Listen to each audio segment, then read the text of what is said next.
আজকে আপনারা কেন এই বগুড়া জেলায় আপনারা এখানে সমবেত হলেন বা কেন এই গণমিছিল করছেন?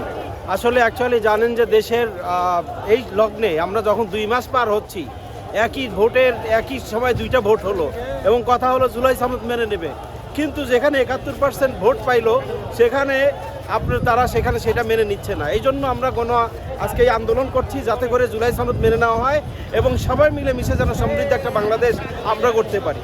এই জন্য এই সনদের বাস্তবায়নের জন্য মূলত আজকের এই গণমিছিল আমরা অংশগ্রহণ করছি। দর্শক, এখানে জামায়াতের এক কর্মী বললেন যে তাদের যে দাবি 71% ভোট করেছে, হ্যাঁ ভোটে গণভোট তাদের যে বিজয় হয়েছে, সেই জন্য এই বর্তমান যে সরকার সে এই গণভোট আংশিক মানছে আর আংশিক মানছে না, এজন্য তারা মাঠে নেমেছেন। আমরা দেখা যায় প্রচুর জামাত 11 দলীয় নেতা কর্মীরা তারা এই সমাবেশ বা গণমিছিলে তারা যুক্ত হয়েছেন।